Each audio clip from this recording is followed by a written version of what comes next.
They may call me the prophet, but in my life outside of the business of esports, I have worked on the investment side of the table for the better part of the last 2 decades. The single fastest growing area of gaming and esports is gambling. It's booming right now. You don't need to be a prophet like me to see that. However, as an investor, I've stayed away from gambling and betting companies because of the reputational risk and often shady nature of the companies involved. This was true until now. I've recently bought stock in a new public company called Esports Entertainment Group, or EEG, which is focused on esports and gambling. The big difference that changed my mind is that EEG is a public company, NASDAQ listed, and fully regulated, focused on esports betting. The regulatory and audit requirements of a public company are key in my mind to provide the needed transparency for players, bettors, and investors. I had an opportunity to host the CEO of EEG on this podcast a couple of months ago, and I was very impressed by his vision for the company.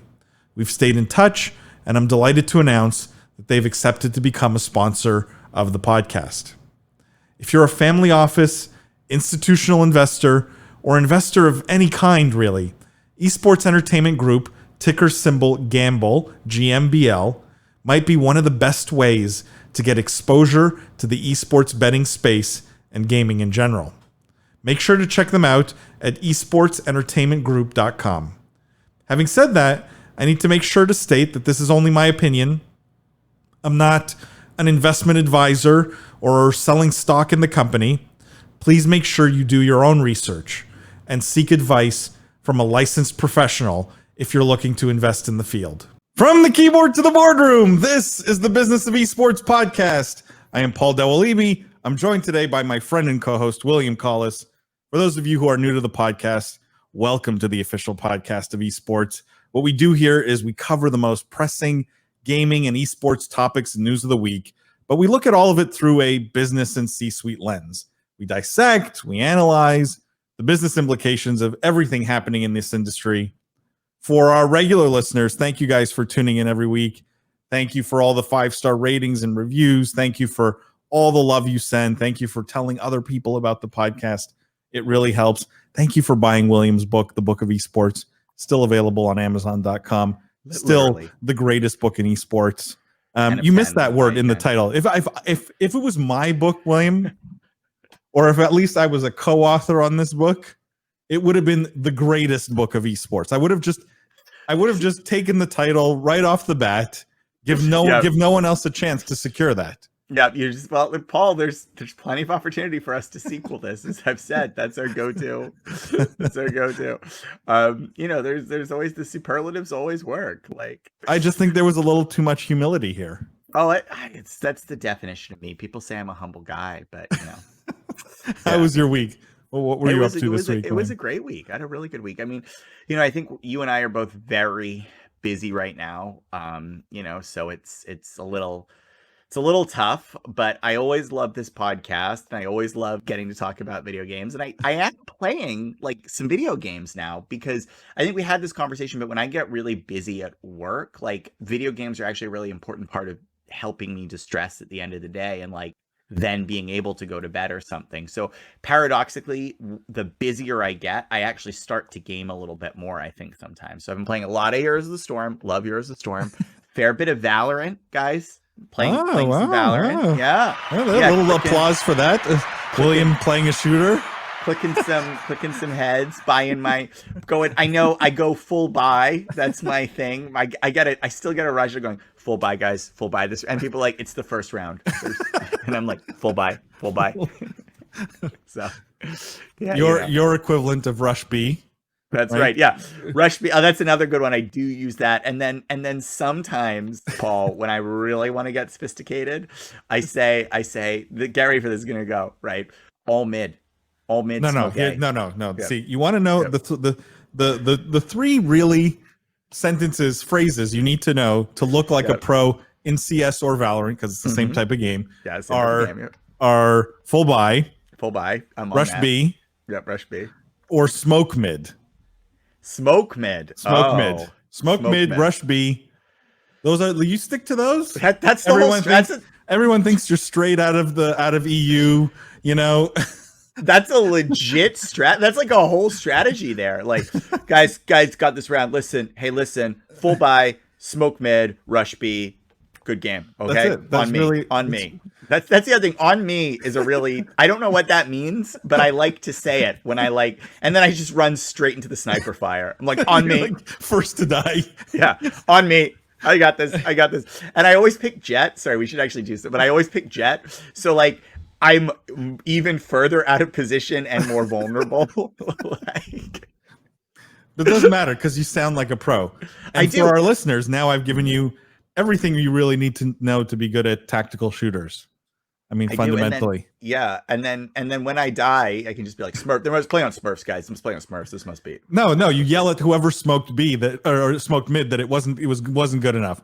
Oh, like, that's right. Who the hell missed the smoke on mid? That's another. Start making accusations, random accusations. That sounds another good one. Like, hey, guys, who didn't go op this round? Who didn't go op? Anyways, I thought you were going to say you've been playing with your lightsaber all week long. I did. Paul and I were talking about some lightsabers before this because I was trying to introduce lightsabers into the podcast as like a thing that we could have, and I could add it to the soundboard, or you could just wave your lightsaber around. I'll turn it on for people on the audio here. But give them the full audio experience. I was trying to introduce a segment called "Cutting Through the Clutter." I thought that was clever, where we do this. God. No, that deserves a sad trombone. All right. Well, it was a good attempt. We were going to make it work. I like lightsabers. All right. Got some great stories today. Should we dive in? We should, but actually, I wanted to mention, by the way, and I showed it to you before the show, but it's worth mentioning on the podcast. Oculus Quest 2, and they don't sponsor this podcast in any way, but although if anyone from Oculus is listening, you should sponsor this podcast. You should, with what Paul is going to say, because I think it's high praise. It's just the new headset's crazy. Like I'm going to show it here, and for those who are just listening, the thing is just tiny. It's really small. This thing is tiny. Small, yeah. This is like almost very small, very light, all in one, untethered. Like we're getting to Ready Player One levels of like. And it still has the inside out tracking and everything. Yeah. It's insane. It is insane. Yeah. But this is what I mean. Like, people think we're like we're 100 years away from Ready Player One. We are not. No, if I was going to found a new company at this time, I would have to take VR into account right now. It's just like, unless you're on another show like this, the tech is so close. And I know earlier this year, I was calling, maybe we were there with Half-Life Alyx as a watershed event. Didn't get us there, obviously. Didn't get us there. But like, that's the thing. We're always so close it could have been. We're always so It's just close. Like, when I say so close, I mean like 20 years. Oh, right? Okay. Which to me is still close. Like that's it's from close. Like we're talking about technology that's going to revolutionize humanity. Like 20 years is not that far away. Yeah. All within our lifetime, right? I think we're much closer to mass entertainment adoption for it. We just need we need to solve the mobility. Tethering's been solved. We got that solved. We just need the processing power in the mobile units to get better. We need to solve mobility, and we need to just get more game design growing up organic to VR. But anyway, we're totally down the rabbit. Okay. Stories, news. We got news. We do have news this week. Let's start with news. Let's start with this one. Actually, this is a story from ScreenRant.com, and it stood out for me because it's not a story we typically cover, but it stood out just enough, and I'm curious to get your opinion on this. But the story is Team Liquid adds actor Asa Butterfield to roster. The actor is known for his roles in a few blockbuster films, is now a member of the renowned esports organization Team Liquid. I'll just mention the only film that I recognized him from was Ender's Game. In fact, probably my favorite sci-fi book of all time, and a movie that just didn't live up to it, unfortunately. But they're bringing him into the Liquid family, and I guess he's going to be streaming, creating content for them, because he's not going to be competing. I don't at all. I mean, so yeah. You can explain, William, why I picked this. I mean, it's worth pointing out. Well, I mean, it's just weird to me because Team Liquid, I think, is really known for like fielding competitive rosters, like trying to win, right? Yep. Like I think if you think of an esports team that's on the we win strategy, there's TSM, and I would put Team Liquid right behind them. This is so weird because this is not there's no even a remote suggestion that this guy is going to be anywhere near of a competent game or top tier gamer. I'm sure he's going to be fine. He might even be very good, right?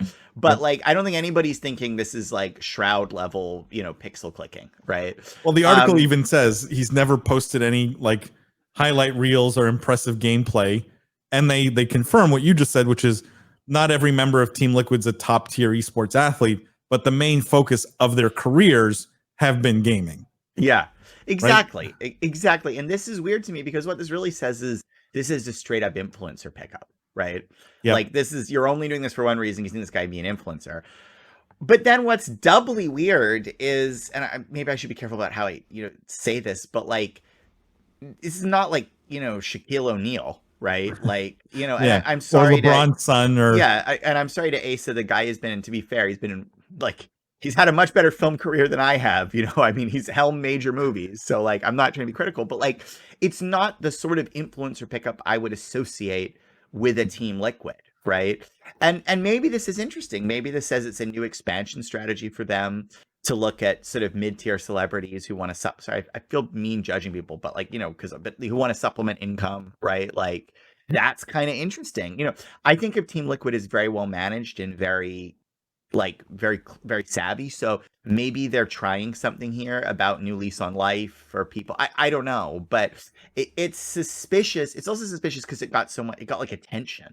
Like the weird thing about this is like, you wouldn't expect this to get the amount of attention it did, which tells me it's sort of important to Team Liquid that this is getting talked about. So what do you think, Paul? What's your take? Yeah. I mean, the reason I picked the story was this sort of weirdness about it. And my first take on it was, maybe they feel pressured, right? Like maybe there's pressure here from the FaZe clans and the 100 Thieves of the world, who are all pivoting much more aggressively towards content and lifestyle, right? Mm-hmm. And more winning everything and being focused just on winning becomes a tougher and tougher kind of endeavor for esports organizations. Mm-hmm.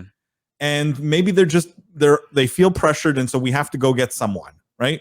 We need influencers. We need content creators. Yeah, the weird part to me is who they got. Yeah, that's what I mean. It doesn't shift them into that like lifestyle category, right? It doesn't feel to me like this is a competitive response. It feels to me like this is like they're wondering if because Liquid has done a lot of things. They did that Twitch partnership. Do you remember, to manage their ad sales, right? Like they've tried but they're always trying new revenue models. It wouldn't surprise me if this is them experimenting with revenue models, going to agencies and saying, hey, we can give your person a streaming revenue and split it 75-25. You want to try it out? And that explains why it's somebody like Asa and somebody with heat. It's somebody who's good enough who can anchor a program.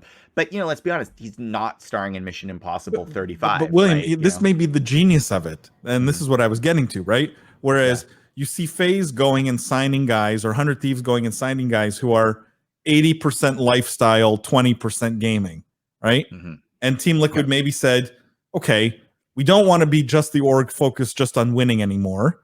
Mm-hmm. And we can't be FaZe or 100 Thieves just doing hoodies and merch and lifestyle, right? And signing the coolest influencer. But maybe we can find our own lane here, which is interesting, which no one seems to be doing, which is go get the 80% nerd guy. Who is also 20 or 30% celebrity. Yeah. And it's kind of a nerd influencer sort of play. Yeah. I don't know.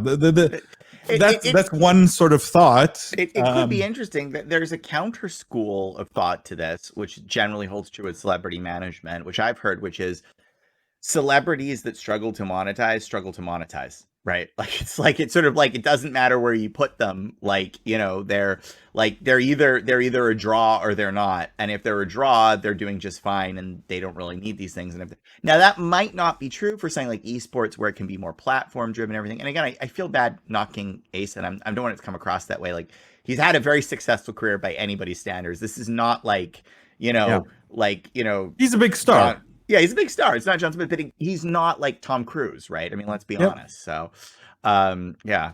But it's interesting. This is an interesting one. This is one to watch, guys, because it sort of says, like, I view this as revenue model experimentation, which I think is always fun to see. And we've seen Team Liquid, more than most pro teams, be willing to try revenue model experimentation. My prediction is we see them sign a couple more nerds that are also celebrities that aren't so much lifestyle, but are like. Oh, did my phone ring for? Yeah. Are they?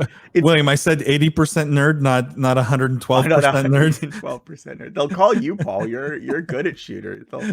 They'll honestly, my dream is for Oxygen to get me to play Heroes of the Storm for them. I'm always like, is you own the team. You know, I like literally like, is anyone sick this week? Anyone need to fill in for this? No one needs to fill. I'll be right here. I'm right here the whole time. I'll just be in the Discord waiting. Like, I'm just there if you need me. If anyone's fingers hurt, they need like a water. Just spit them out. You own the team. You're the owner. Walk in. Tell them that is like you're taking the week off. That would be the power. No, because you have these games every so often where the outcome truly doesn't matter. You know what I mean? Like the outcome, like, and I don't want to mention specific, but like we had a game recently for Oxygen where like we literally it did not matter if we won or lost. Things were already set. Like there was like almost a $0 differerential on the outcome. And we've often talked about like, let's do the owner's game where we just go on the field and like lose 72-3, but have a great time doing it, and I hope that day comes. That's my dream. Like the walk on the rookie of the year game. Yeah. That would really be the only reason I would ever buy a team, is for that, to do that. Paul, you've missed so many opportunities, man. We gotta go on Apex. Yeah. Let's talk about William, the Middle East here, because there were three stories this week, and we never really talk about. We spend quite a bit of time on Asia, not so much EU, but the Middle East seems to be very much up and coming from an esports perspective. I saw this article on verdict.co.uk, where the headline is MENA Esports, a new global gaming frontier. And there's one stat here that stood out for me, which was, and it was a report, a white paper published by Tencent. So, it's probably quite accurate. Yeah. Tencent felt like the MENA gaming market would be worth $6 billion by next year, by 2021, up from 4.8 billion last year. And so, pretty huge growth in an area that I feel like doesn't get all the attention. And also, just to contextualize that number, and this is why Paul and I were talking about, like, this was an important story to include.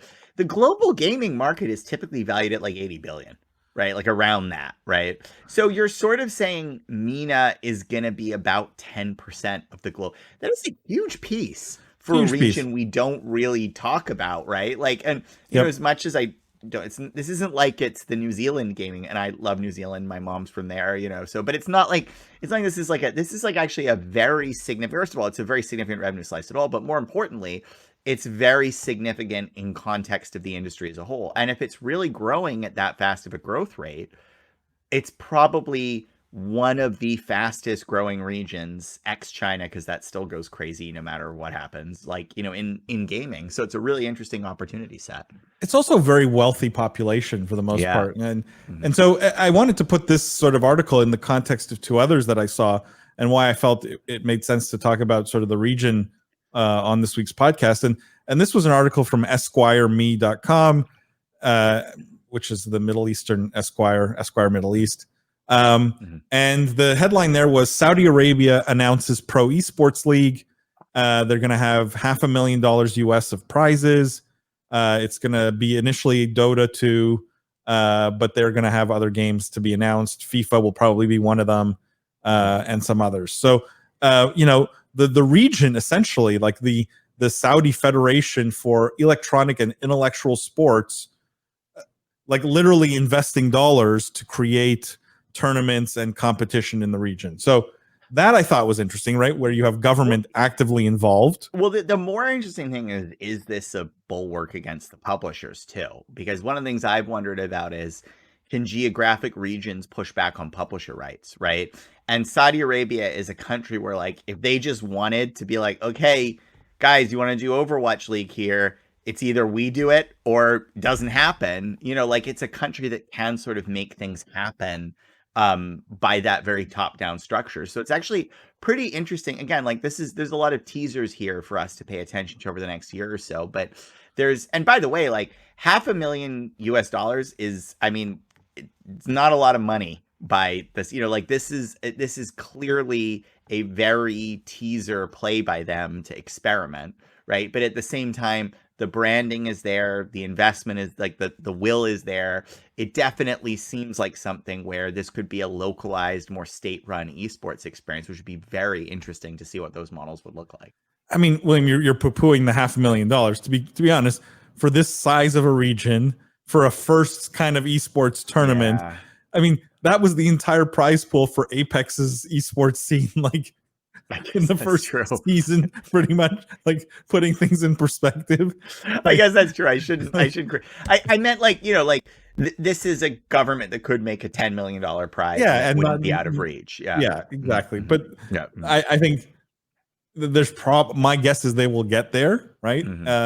But I do really think it's one to watch in terms of government sponsored esports. It's really interesting. Which we really don't see that at all in the US, right? And again, I think it's a market this is big enough and it has enough state level control that things can happen top down. So it's just, this is not one to write off as like, oh, what's happening over there, whatever. Like, this is very interesting because the model that we see here might export to many places. And in particular, I would just call this out right now, it might export to China. Like, it's not the craziest world to look at, because China is already making large state-driven investments in esports. And a country like Saudi is going to, I think, be able to move a little bit quicker, right? And execute a little bit more. Like, I wouldn't put it past this being a bellwether for how certain regions could evolve on a different model. So again, I really think this is one you pay attention to. Yep. And then the third story, which, again, connected, was Abu Dhabi's Al-Khana. This is from golfnews.com. Abu Dhabi's Al-Khana dedicated to host dedicated esports and gaming hub next year. Waterfront destination will go live with gaming complex next year. And they're saying Abu Dhabi's new waterfront destination, Al-Khana, will host a dedicated esports and VR gaming complex next year. Robocom VR will be the sole provider of the content and technology for the Pixel Hub, as it will be known, while Al Baraka International Investment is the developer of the project. The project will include the first ever certified esports academy in the region and will host tournaments, as well as an arcade area that will be run by gamers for gamers, quote, which is interesting because that's Razer's slogan, I think. By gamers for gamers. So I don't know if that means Razer's involved here, but I mean, it's the weirdest tease ever if it is. But I also wouldn't pass Razer to be involved here, right? Like, Razer has relatively active international activations. The other stat that gets pulled up here is in this specific article is there's over 100 million gamers in the MENA region, which is not small, right? Yeah. This is not a small amount.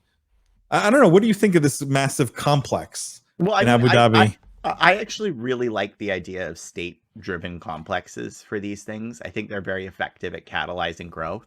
For the podcast listeners, you can't see it. The mock-ups look beautiful. And, I mean, I actually believe something like that will get built, just based on, like, one thing Abu Dhabi is very good at is premium construction. If it can be an epicenter for esports in the world, Probably not. But if it can be an epicenter in the region when there's not a lot of other stuff happening in the region, very important to pay attention to, right? Very important. And it wouldn't take much traction here, again, for this to actually really catalyze a lot of, because again, gamers are everywhere, right? Like gamers want to play everywhere. And I think we're sometimes spoiled here in the United States, or if you're listening from Europe or Asia, like you have mainline leagues. The publishers are focused on you, right? Like you get your, we had recently the end of the Oceania League stuff, right? And like we had a lot of listeners from Australia, New Zealand, like they were really upset. Like they were messaging us and telling us, like they were like, you guys, you weren't hard on those guys. How dare they abandon? Like most listeners for this podcast know what it feels like to have your sport actually have competitions and pass to pro and things to some extent around it, right? And this is a huge region that really doesn't have a lot of that. And so again, like I think it's important, because if you really want esports to grow as a listener, you're going to want it to grow everywhere, because it really has the potential to be a truly global sport, and I actually think a uniting force for us. In the way that the only real parallel to it right now is soccer, or as the Europeans would say, football. Like that's the only. So I think these developments are actually quite good for all the gamers in the region, and also what I hope starts to be over time a truly globalized ecosystem for esports. I mean, William, again, the thing that, and I'm going to harp on this, that stands out for me is the amount of government intervention, and a very positive intervention in this case, right? Where they're putting real dollars into these projects to essentially kickstart this industry, or this economy in that region. Like we've talked so many times about Japan, right? Lagging on the esports front. Why do you think there's not the same level of government intervention or government sort of no, but like it's a serious question, right? Why don't we get, like, anytime you want to kickstart an industry, you want my honest answer? Yeah, go ahead. Does Japan have a functioning government? Like I'm sorry, like I'm gonna wear my heart on my sleeve here. We normally exclude politics on this podcast. I think it's okay for me to share our views. Like they have been in a recession, or at least a stagflation, basically for going on 25 years. And like every other major economy seems to be able to execute coordinated large-scale economic. Granted, there's lots of structural reasons why it's a harder challenge in Japan. I myself have actually written about this for the Japan Times unrelated to esports. I think it's actually unfair. I do not think Japan is in a recession. I think it's a flaw with how we calculate GDP. Totally separate subject for another day. But I will say that the Japanese government, and all my criticism is kind of joking, honestly, but like all steps aside, like they're a country that does things politically by degrees, and they don't have the most aggressive, fast-moving political structure. So you have seen them try for esports. They made a huge announcement earlier this year about developing it into, I think their target was a $2 billion local industry or something. Like they are trying, but I don't think, ironically, for a society that actually has a really, a very functioning bureaucracy, I don't think it's very good what's in Japan today at catalyzing change. And I think esports does need, that's where Saudi could do something like this, right? They could be better at catalyzing growth and change. The flip side is, do you see the risk in the Middle East of building lots of shiny buildings, right? But not having the community to actually, right? Actually use it or make the most, because it's one thing to have government spend billions of dollars, put up nice buildings, announce nice projects and tournaments and things like that. But the question is, are they putting the cart before the horse in the Middle East? Yeah. Is there some risk there? I think in general, that's the challenge with esports, is we sort of build large scale before we're really ready to have that scale. But that being said, there's just not a lot else in the region. So I'm okay with and I'm okay with a government overbuilding, because particularly that Abu Dhabi is a city that's built on construction, and so there could be other reasons why they just want to keep building things, but yeah. Let's talk about building things, because there's a couple of stories here that are related. Car stories, actually. 2 car stories. Oh, I'm gonna put myself on mute for this because I don't. The first is from InsideSport.co, and the headline is Esports, Mercedes to bet big in F1 Esports Series 2021. There's this article, they talk about the F1 Pro Esports Series that's promoted by Formula One itself. And in 2018, many of the official Formula One teams joined in. There's 10 teams participating in 2020. Now this Pro Series is starting up for 2020, like this month, basically. And what's interesting is that the leader in the real F1 series, right, has not done that well in the esports version of it. And so this article is a lot about how they're really sort of doubling down, hiring the best people, letting the esports drivers have access to their real life, like F1 simulator technology and their simulator coaches and things like that, and making the connection between their F1 team, the real F1 team, and the esports F1 team, making that connection stronger so as to win more championships, right? Because again, Mercedes wins just about every year in F1, in real F1, but has not won in esports. Yeah. And I'm just curious, William, what you think in terms of this level of because I don't think you see it in any other game, right? Not even the sports like the NBA or NFL. No, you can get pretty 1-to-1 here. I think, right? And but it's also a very tight interaction between the two, right? Like, well, I bet it's because you were already training. It's just like people are surprised when they hear that Microsoft Flight Simulator, a lot of pilots play it for practice, right? Like, driving's just the same. We're very good. And even visually, like, look at a new racing game and look at a still from a real life shot. And I promise you, you're gonna have to look for quite a while to figure out which one is which. So there's like the what do I say? The verisimilitude is so high, it makes a ton of sense. Plus, there's a real risk with racing. And I think there's questions about being able to do, in my limited knowledge of F1, there's some maneuvers and, lines and cuts that you don't make in real life because it's too much of a risk for you or other racers. And being able to practice that and learn about that in a much safer environment makes sense. Now, that being said, I think for all those reasons, and this is maybe not the most politically correct thing to say, I don't know, but I think for all those reasons, I suspect the sim actually eats the real sport. Like, I suspect that happens because I also think, unfortunately, and I'm not condoning this, but, the joke about NASCAR, and this is not F1, I know, but the joke about NASCAR is people watch it for the crashes, right? And the reality is, like, you can lean much harder into that extreme driving, risk-taking, like all of that stuff in a simulated environment than you can in real life, So I actually think, unlike most sports where I think the sim stuff is far away, we haven't quite figured it out yet, this is one where I actually think there is a real risk of the core sport being disrupted by the digital sport very, very quickly. And the fact that you're seeing a credible top tier team, what you're telling me is the best tier team in their league, tightly integrating esports into their core structure, is showing you how close these things are already, right? Like, because this is not, you don't see, in other parallel or overlap league structures with sports, you don't see like the pro teams coming in and training with the coach. It's just like there's not that same level of tight intercoupling. So let me just put that top team thing in perspective. Like, Mercedes won in 2014, 2015, 2016, 2017, 2018, 2019, and this year is almost a shoe in there so far in the lead.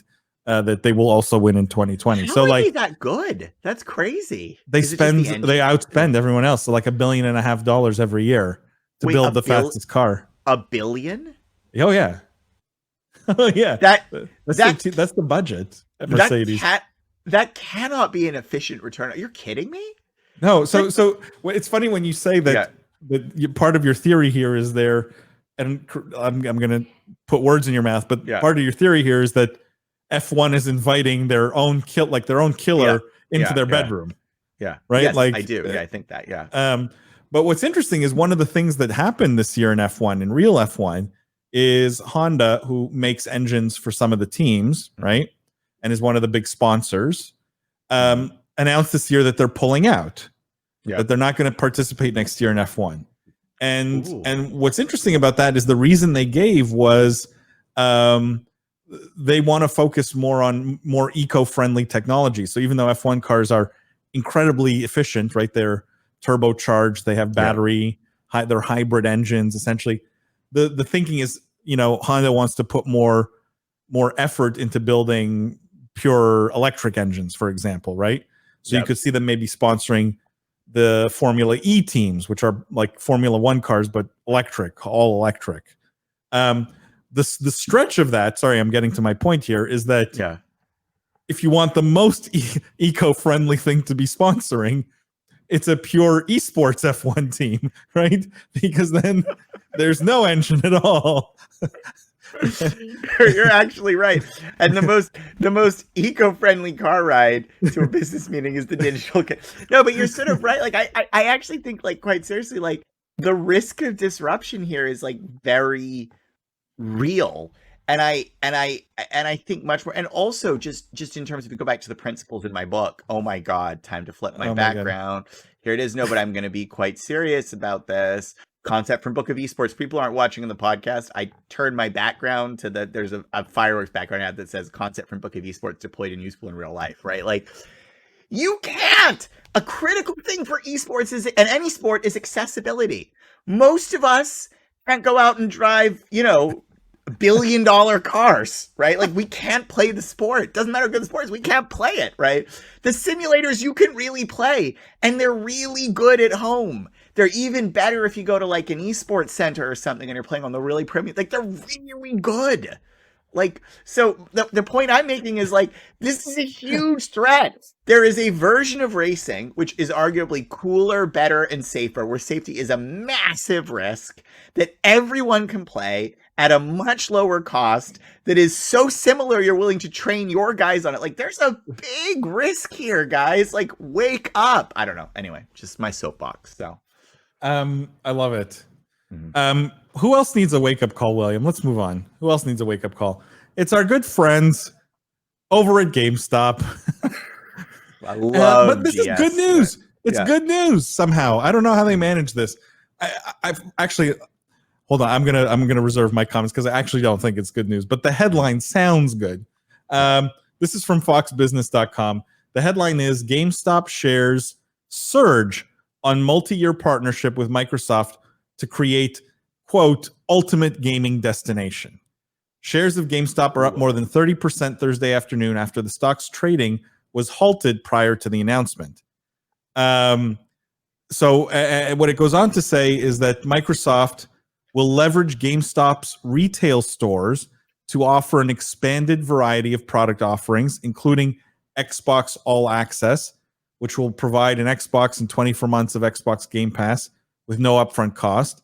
Meanwhile, GameStop will now be able to utilize Microsoft's cloud-based business applications and customer data platform to gain insight about customer preferences and purchasing history, real-time information on product availability, subscriptions, pricing, and promotions in order to provide a personalized in-store customer experience.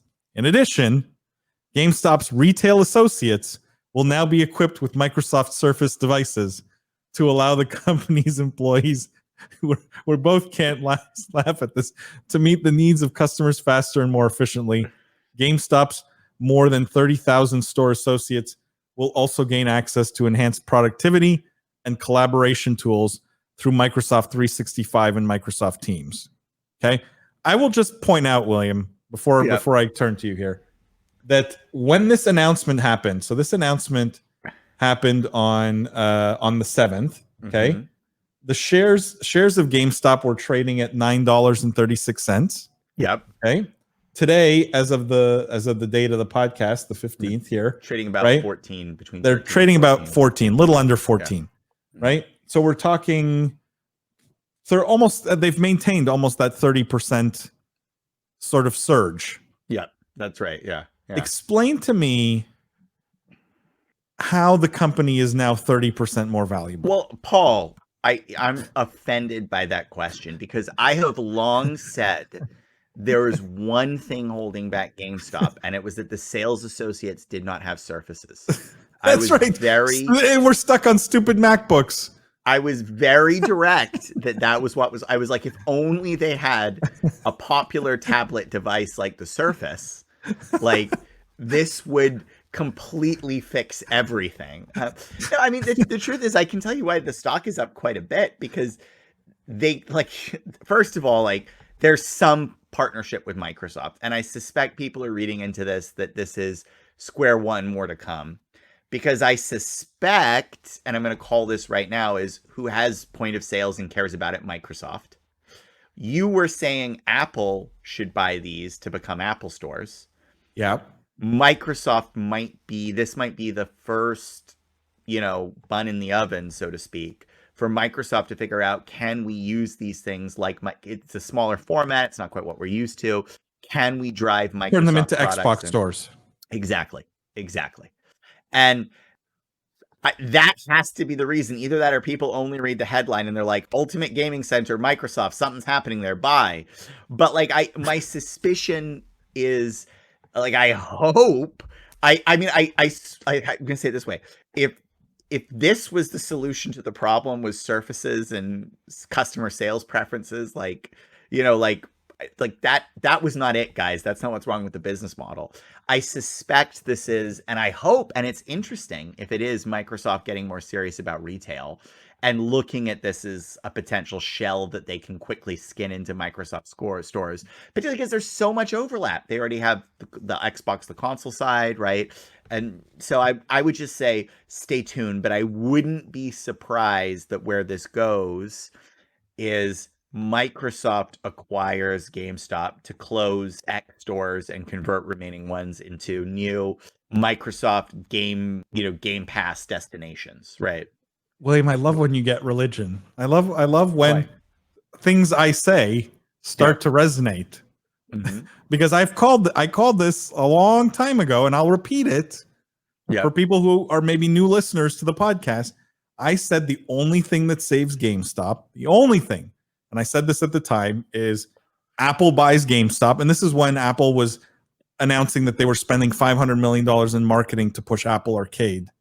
And I said the only thing that saves GameStop is Apple buys GameStop, closes 50% of the stores that are horrible, keeps stores where they don't have an Apple store already, like in malls and things like that, and turns them all into Apple Arcades, where you can go play games on Apple devices, right? Clearly, if what you're saying is true, and this is just step one of a bigger plan, Microsoft, not Apple, was listening to the podcast, right? Because the most obvious play here. Well, don't give me that face, William. No, I'm not giving you that face. I'm not giving you that face. The most obvious play here is they go in, they buy the stores, they close the half that are not, like, that are total garbage. They keep the good ones in good malls, things like that. Yeah. And they turn them into Xbox centers. And if you're an Xbox Ultimate Pass subscriber, you get to come in and play Xbox with your friends in the mall, in a public place. It's more fun. You're not sitting at home alone, right? And it's just another offering to drive $15 a month subscriptions. It's just another thing you get as part of your subscription. And we could see that Xbox subscription starting to have more tiers, creeping up in price. Yeah. Right? $35 a month. Yeah. And I guarantee you Xbox wants to do some price differentiation on their subs. Like, I just, this is the ultimate way, right? Now you have Xbox arcades open to the masses in store. Now, if this is truly what they're thinking, brilliant. Thank you. I thought of it, but brilliant. Okay. Yeah. Full credit. Let's be clear. And you're hilarious. You're hilarious here. Yeah. But it may be giving Microsoft too much credit here, and this all might be more of the Robin Hood effect, which is what I call it, is that the world is now awash in people who can open Robin Hood accounts but have no clue about investing. And so they see this and they're like, oh shit, GameStop stocks at $9, let me buy. Yeah, and I know that. Like, it is one of those stocks that, like, a Robin Hood buyer would be like, oh, I definitely... Because everybody has this experience where the first time you buy stocks, your investing approach... And it's actually not a bad one, by the way, but your investing approach is, I know that company. Yeah. I like what they make. Buy. right? Now, That's how we've all started buying stocks. That's everyone's first experience, right? no one bothered to read the whole article that this is just about Microsoft installing Teams on their computers so Yeah. they could chit chat with each other at work. And there's not much else to this partnership today. But if they are executing on my plan that I prophesized 2 years ago or a year and a half ago, then it's brilliant. If this is just step one and they're just getting to know them and the acquisition is coming, the shares totally justified to be going up 30%. Otherwise, there's absolutely nothing here to justify a 30% increase, not even a 1% increase. Well, now can I put the sprinkle on this, right? The Sure. sprinkle, the so there is, and I'll there's, as we are recording this, right? So, and I'll put this for you, Paul, to pop up, but sort of as we're recording a couple hours before this came out, there is another theory, and I wanted to have us kind of run through and do all the cool analysis, because there's another theory, which I actually sort of don't believe is true, because I don't kind of understand how it could be true. But there is another theory about why the stock has popped. And it's this Motley Fool article that is reporting that Domo, which is Wisconsin Domo Capital Management, had tweeted something about GameStop sharing revenue with Microsoft on digital downloads and digital content from any device that GameStop brings into the Xbox ecosystem. So in other words, basically, like, they're going to get if they can get you to buy or get a device on that Xbox network, they will get a tail share of revenues. And this is not confirmed. Like, nobody's confirmed it. GameStop doesn't confirm it. Microsoft doesn't confirm it. I do not believe it. I will say right now, I don't believe it at all, because I don't know why Microsoft would need to give that up. It makes no sense, too. It makes the no hardware's sense. a money loser. Yeah. So, like, selling another Xbox, they don't care.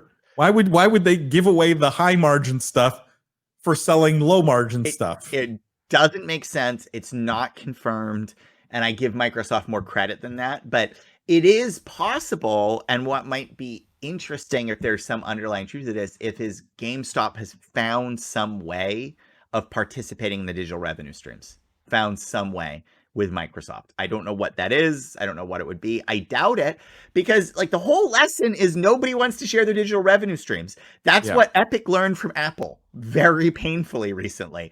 I don't see Microsoft going to GameStop in its current market position and be like, oh, absolutely, have some long tail participation. Come on in, 3%. You're not going around trying to shop for buyers of your or to share your 95% margin business. Yeah, like, you don't. That's not the thing you that's give the away. Piece you keep to yourself. Yeah, nobody thinks this is so much margin we could give it away.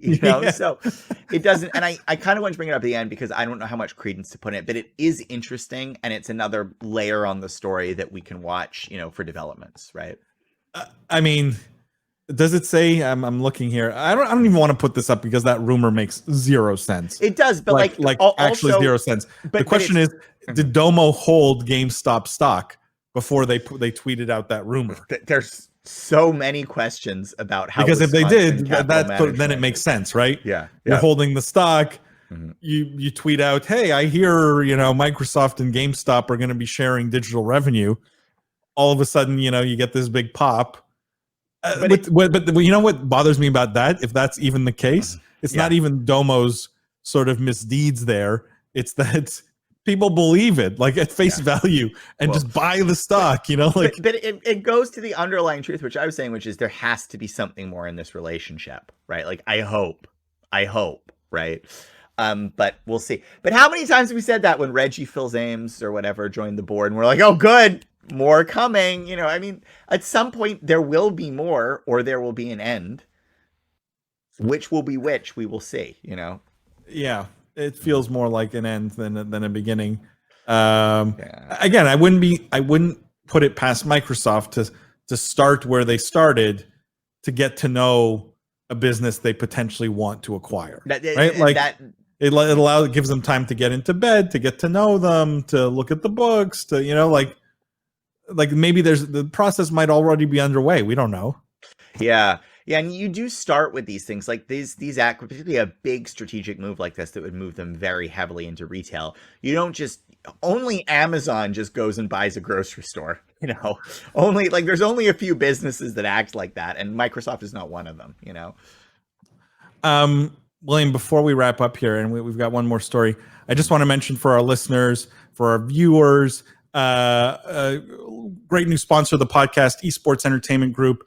If you're an investor, you're interested in esports betting, esports gambling, I would totally check them out. esportsentertainmentgroup.com. And the NASDAQ ticker symbol is GMBL. The cool part is they are NASDAQ listed, completely regulated. I will say I'm not an investment advisor. I'm not selling stock in the company. It's just my opinion. So do your own research. Seek advice from a licensed professional if you're looking to invest. William, let's end on something fun here. Let's end on something. You tell me. I love fun. Is Crucible lightsaber? Is Crucible fun? Amazon?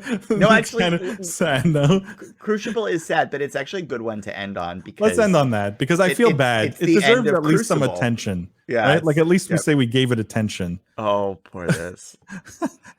So this is from WindowsCentral.com, and the headline is Amazon Games Crucible has been canceled. If you were hoping for a comeback, don't. Just to give some context, this is the game that Amazon put out. The response was really bad. They said, we're really sorry. We're going to bring it back into beta. We're going to work on it. We're going to fix the game. And now the announcement we get is, never mind, we're shutting it down.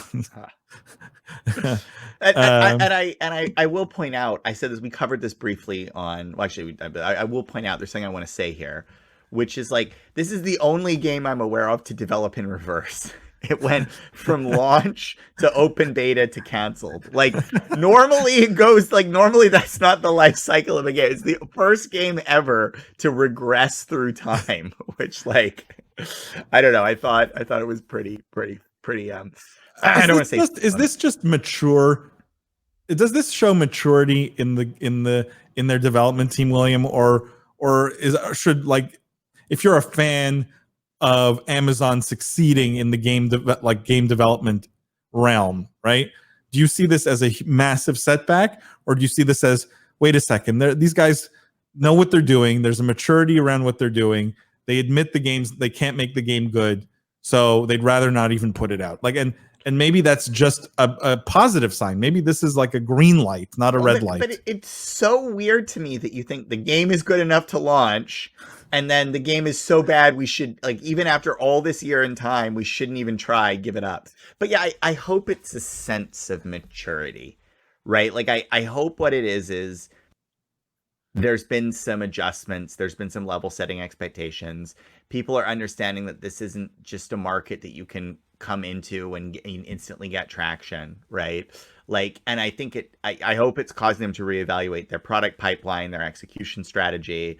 And as a result of that, it's making them say something like, well, yeah, this is just not where we want to put our resources. Like, we didn't call the market right. We need to reevaluate. And rather than try to stem the bleeding on this one, like, let's do things like, now it's also weird that is not the approach publishers take right now in the industry. Usually when you have something that doesn't work, like, what was the big one where you flew around and the mech or the armor suit? Anthem, yeah. Usually the publishers are going the opposite way and being like, no, we will fix this. Like when we had Pete Hines on last week, right?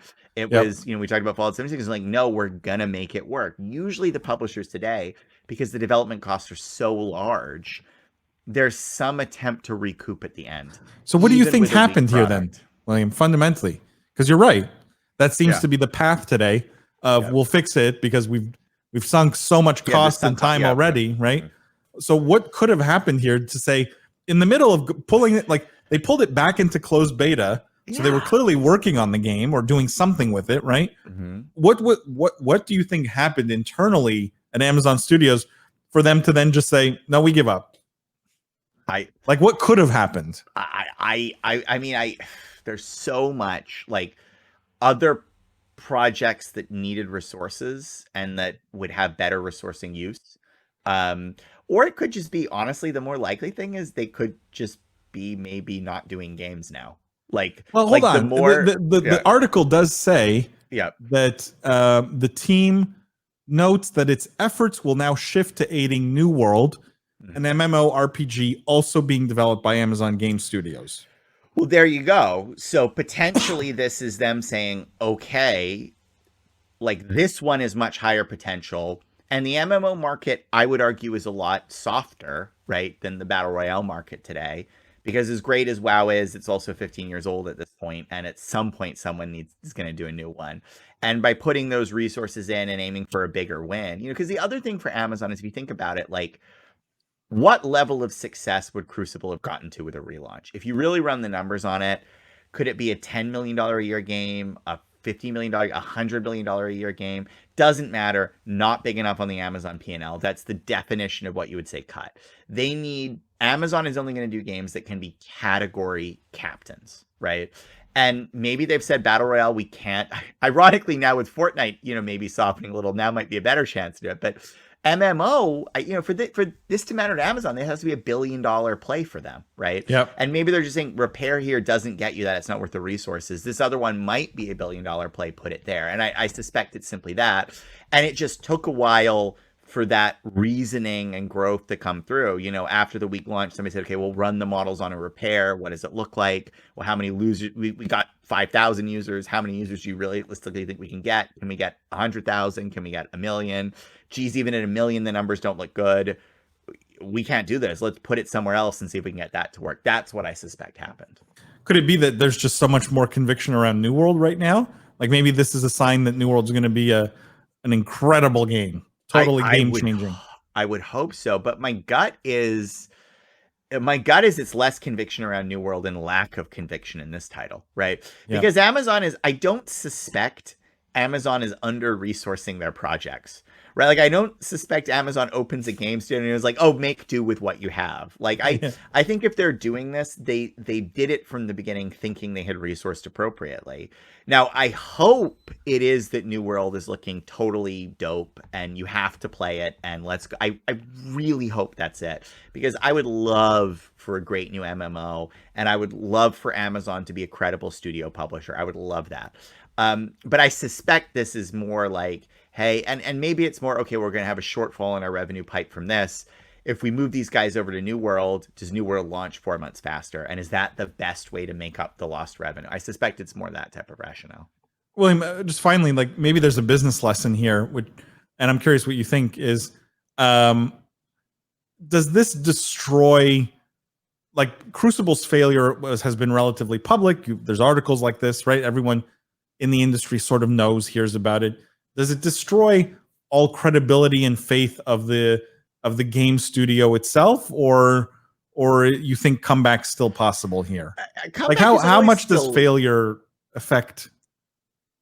Comeback is always still possible. But look, guys, we have to be clear. This has to be a pretty bad failure for a game that was close enough to be technically called a launch to just be flat out canceled, and not like slow roll cancel. Normally they say keep the servers on and Yeah. drip some digital items. Like this was like, no, like literally, like this is like custom games only from now on, and it all shuts off next month. This is like this was probably a disaster. I think it's fair to say that you don't cancel this hard this quickly without it being a very poor performer. And so, the takeaway here is, yeah, I think it's really Amazon had one shot to come in and look great. Now, every Amazon title and every launch announcement is going to be comparing this to the failure of Crucible.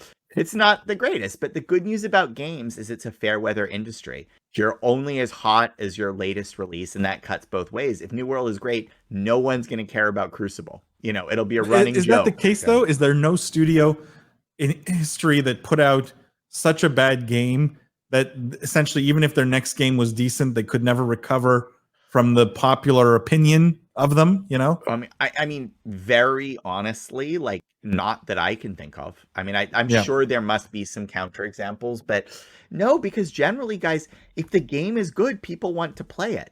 And they're independent events, right? Like if the last game made was bad, but the next game is good, you just don't play the last game. And I'll give you a tangible example. I mean, what's a tangible example of that? Like, Hey, here's a tangible example with Blizzard. Like Warcraft 3 Remastered was generally considered to be a very poor remaster in the industry, right? Does that in any way, shape, or form impinge your opinion of buying Diablo 4? Or No, even a closer the franchise like difference is StarCraft 3? Blizzard has good games they can point to, right, to inspire confidence. Amazon Game Studios has nothing, right? Like the Sure, fact that sure. So the one maybe and only was such a spectacular failure.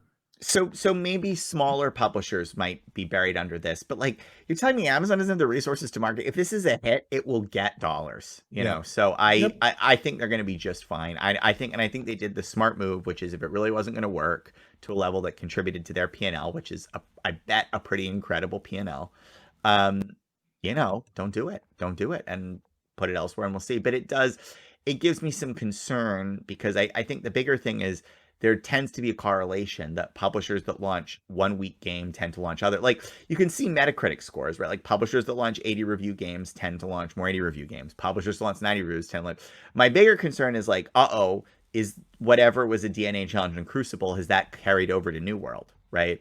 And therefore, are we likely to see New World not be such a great property? And I hope I'm Yeah. wrong there. I hope it's a hit. The hidden variable in the correlations, though, that you just mentioned sort of speak to my question, which is, do people assign scores to games based on some underlying feeling about the publisher itself? It's Blizzard. It must be pretty good, right? I think Or it's publisher XYZ. Can't be that good. I think some publishers get a free pass to that. Like I'll be very blunt. I think Valorant got a freer pass at launch because it was Riot and because Yep. people thought Riot makes good games. But Riot makes good games, and if you play Valorant today, it's gotten a lot better. I think like there's a reason why I'm starting to play more Valorant. I think it's getting to be a very good game. Um, like the point I'm making is like, yes, to some extent, but if anything, I think it generally cuts against publishers, right? I generally think the fans are always disappointed in the next iteration of their franchise, right? They're never happy. So I don't know. On that note, William, that sort of wraps up this week's podcast. I will say, I am impressed not only at your knowledge of the esports industry, but your knowledge of the lightsaber arts. Thank you. I mean, You. I would never have put you for a Jedi, but maybe. Paul, my saber, I am. Did you fill out proficient Jedi in the census? Because didn't the census just happen? Did The it? Did it? 2020 Like, census.